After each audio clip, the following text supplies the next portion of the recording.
I am Susan Sharp Campbell, Associate for Educational Ministry for the Presbytery of West Virginia, and this is an overview of the spring stated meeting of the Presbytery, which will be held on Thursday, May 17th at Village Chapel Presbyterian Church in Charleston. I'll be covering some of the highlights of the meeting following the docket in the packet. I hope that if you've not already read the material that you'll do so before the 17th, so you'll be prepared for the work of that day.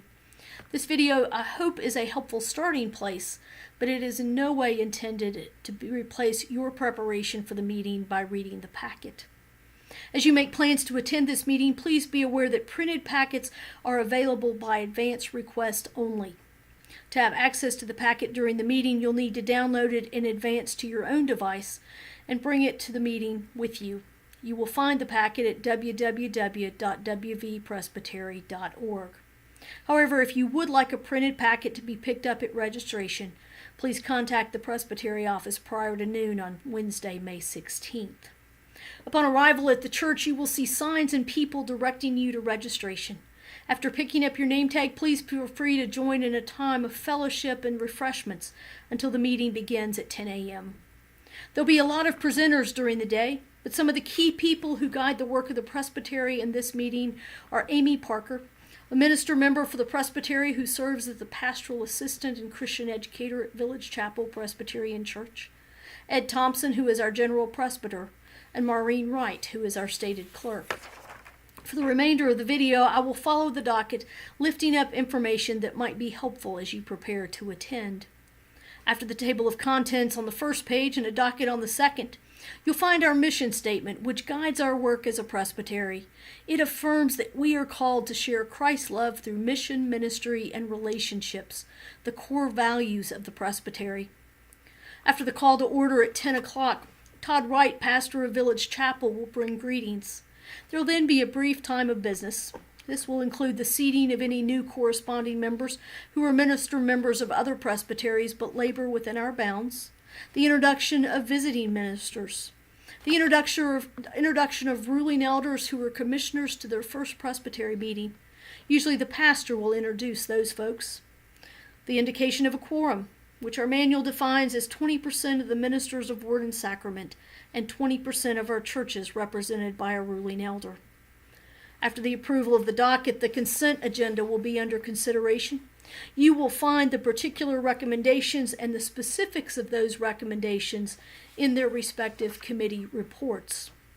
The consent agenda includes items that those planning the meeting anticipate will not generate further discussion. However, if there's an item on the consent agenda that anyone wishes to have removed so it may be discussed, it will be removed and will come up during the corresponding report later in the meeting. Items on the consent agenda for this meeting include excused absences, granting inquirer status for Mark Parsons Justice as he discerns a call to pastoral ministry, that today's offering be given to the offering at this summer's General Assembly opening worship for freeing prisoners in the St. Louis community jailed for their inability to afford fines levied for minor offenses, covenants and renewal of covenants for stated supply pastors and ruling elders commissioned to a particular pastoral service, commonly called CREs. If serving in a pastoral relationship that is not an installed position, these covenants must be approved and renewed annually. The approval of a request to call a designated pastor. On pages 49 and 50, you'll find a description of this process. The approval of the honorable retirement of Barbara Acord, pastor of Davis Memorial Presbyterian Church in Gassaway, and Rick Wilson, pastor of Hylon Presbyterian Church in Huntington. Approval of terms and call for an installed pastoral relationship. Approval of moderators in churches without a minister of word and sacrament, as it's the responsibility of the presbytery to make provision for a moderator when there is no installed moderator. Following the consent agenda, the moderator will appoint temporary clerks, ruling elders, and ministers who will hand out any materials needed during the meeting, who will count any votes other than voice votes. Moderator will also appoint members of the leadership team who are present to be the standing committee on bills and overtures. This committee would review any new business that was proposed to come before the body and make recommendation. As an order of the day at 10:15, meaning that we will move to that item at that time, even if we need to come back to earlier business. Our education focus will be a time of hearing from 3 of our Presbytery ministry partners. They are Andy Sepperly for Presbyterian Homes, Elise Neal for the Westminster Foundation, and Jeff Allen for the West Virginia Council of Churches. Following these presentations, we'll enter into a time of worship around Pentecost. Worship leaders will be Jim Southern, ruling elder from the South Park Presbyterian Church, Cinda Harkless, pastor of Beverly Hills, Claire Butler, pastor of Ripley and Ravenswood churches, and Patterson Lyles, pastor of Kanawha United. Music will be provided by Carolyn Perrine, Sharon Kernute, and Don Parker. Please be aware that all the communion bread will be gluten-free. Just before lunch, there'll be several announcements, including one from Nellie Howard, our Resource Center Director. She also will have a display throughout the day where resources can be looked over and checked out. Following lunch, we'll convene with prayer and singing before we move on to reports. First reports are those of Presbytery staff. The written report of the stated clerk, Maureen Wright, can be found on page 4. This includes information about correspondence she has received, the training of our Presbytery's Permanent Judicial Commission, and that our Presbytery minutes reviewed by the Synod were approved without exception. During the afternoon prayer, we'll be lifting up those ruling elders who've died in 2017, whose names have been received since the last Presbytery meeting. On pages 6 and 7, finally, you will find the statistical report for the Presbytery that she submitted to the PCUSA. It is at this point in the meeting that procedural matters will be reviewed. These can be found on page 8 in the packet and are divided into 3 parts. The first part is the principles of parliamentary law. These include courtesy to all, majority rule, one item at a time, respect the rights of the minority, partiality for none, the alternation of pro and con speakers, each identifying his or her position, and that no one can speak more than once on an item until all wishing to speak have had the opportunity to be heard, and then that one can speak a second time, but no more without special permission. The second of this section of Presbytery's manual having to do with new business.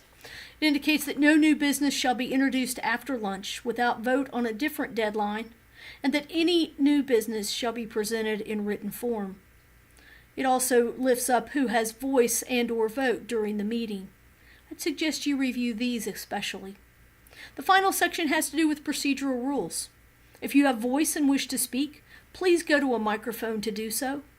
After being recognized by the moderator, give your name and your church name or other relationship to the presbytery. If the presbytery votes to do so by 2/3 approval of those able to vote, discussion or debate on each item will be limited to 30 minutes per main motion,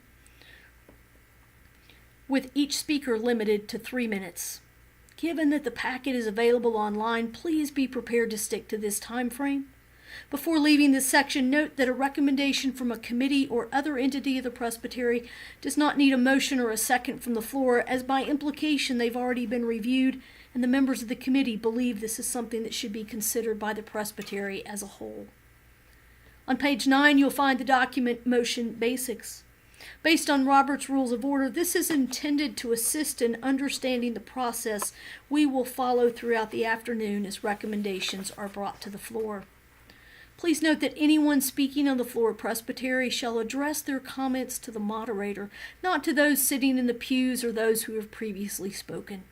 This includes the good news from the pews time as well, when speakers should also always use the microphone. The report of the General Presbyter beginning on page 10 gives you a detailed report of the work of Ed Thompson and his reflections on his work. We now come to that portion of the agenda largely dedicated to committee reports. These are divided into recommendations which need to be voted on and information items that give you the information on the ongoing work of the committee. Some of the committees have only written reports without recommendations, and these are also found in your packet. Anna Pinckney Straight, chair of the Administrative Commission to dissolve McElhaney Presbyterian Church, which is being done at the church's request, will bring a report to the presbytery asking that we dissolve the church so that it can become a community church. There are several recommendations from the commission having to do with the church and its assets, along with the rationale and background. In light of changes at the Synod regarding changes in the Synod's funding process for campus ministry, The leadership team is bringing a recommendation that the Westminster Foundation oversee campus ministries within our bounds and administer funds received from the Synod for those ministries, and that the Westminster Foundation make an annual report to the Presbytery. You'll find additional information on the Westminster Foundation and the campus ministries it supports in a flyer at the very end of the packet. You'll also find background information on page 18. In the information section from the leadership team, I encourage you to note that it's provided a rationale for the Presbytery's support of an overture for greater denominational support of small churches. The leadership team also continues to work with the feedback provided at the February meeting around their proposed strategic plan for the Presbytery. One other thing to note from the leadership team is that they're asking each congregation that hosts a Presbytery meeting to designate an item that will be helpful in their mission endeavors, and then they're inviting all of us who attend to bring items to donate to the host congregation. For this meeting, you're asked to bring toilet paper. Toilet paper received will be given to Common Grounds, an ecumenical food pantry that serves the people of eastern Kanawha County.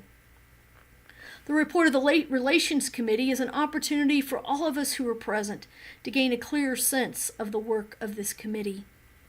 Next is a minute for stewardship.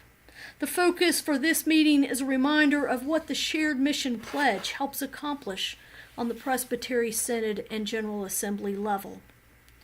The nominating committee will be bringing nominations of people to serve on various committees. As always, when nominations come to the floor of the Presbytery, there's an opportunity for someone else to be nominated from the floor to serve.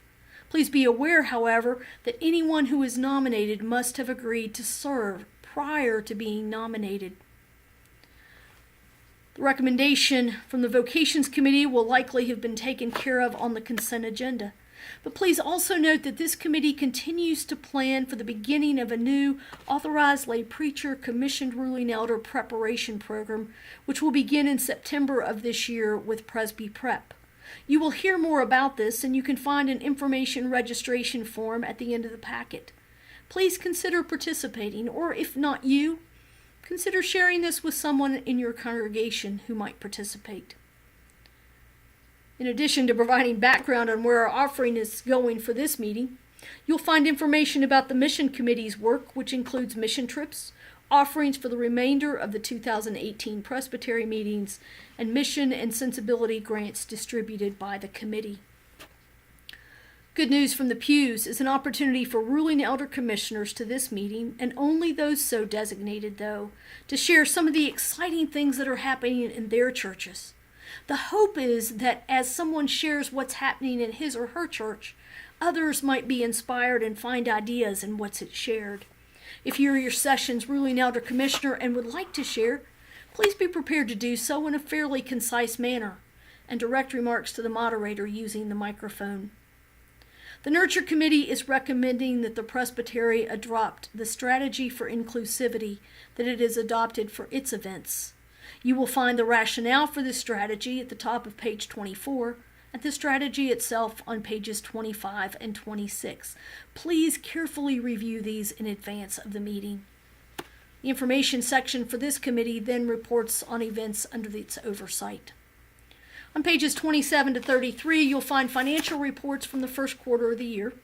These include budget versus actual spending and our statement of financial position. Rocky Poole, our financial administrator and treasurer, will be addressing these and any questions you may have. On pages 34 to 40, you'll find information on our congregation's benevolent pledges and per capita giving for 2018. There's also information showing what was and will be given in 2017 and 18, and a page that lifts up the top 20 pledging churches and the top 20 giving per member churches. Please review your church's information on these pages. Is it what you thought it should be? If not, check with your session or your treasurer or with Rocky. The final financial pages then provide information on Bluestone Camp and Friends of Bluestone. Most of the ministry committee's recommendations will have been approved as part of the consent agenda, but there are two remaining recommendations. First, having worked with the Orgaz Church for over 7 years, the committee is recommending that the church be dissolved at this meeting and its property transferred to the church. The second is that Casey Linneman become the designated pastor at Church of the Covenant in Grafton, a federated church with the Evangelical Lutheran Church of America, a full communion partner with the PCUSA, which means that we recognize each other as churches in which the gospel is rightly preached and the sacraments rightly administered. We recognize each other's baptism and encourage sharing of the Lord's Supper. We recognize each other's ministries and ordain ministers of word and sacrament. And we commit ourselves to ongoing theological dialogue around evangelism, witness, and service. Casey is a Lutheran pastor who's been serving as the interim pastor. An affirmative vote by 3/4 of those voting is required for this motion to be approved. Also in the Ministry Committee report, you will note Zach Morton's biographical statement and statement of faith on pages 51 and 52. Zach has been called to be the pastor of First Presbyterian Church, Morgantown.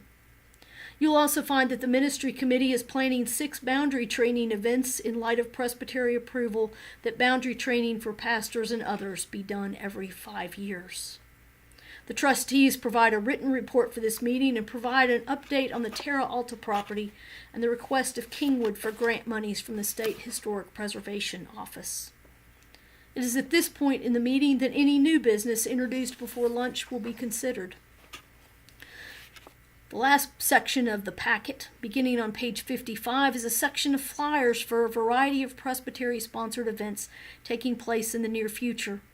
These will be projected at various times during the meeting, during the breaks, but they're provided for you here in order that you will be able to share them with your session, other congregational leaders, and potential participants. Please print and distribute them.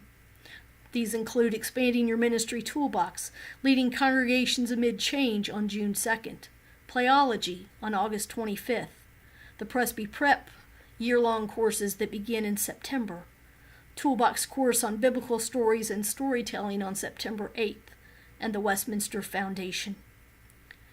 In the Presbytery packet and at the meeting, you will find a great deal of information shared by committees and others. Ruling elder commissioners and/or ministers of word and sacrament are expected to communicate the work of the presbytery at this meeting at their next session meeting. So please note events and other information that are taking place so you can share them with your session. One final note.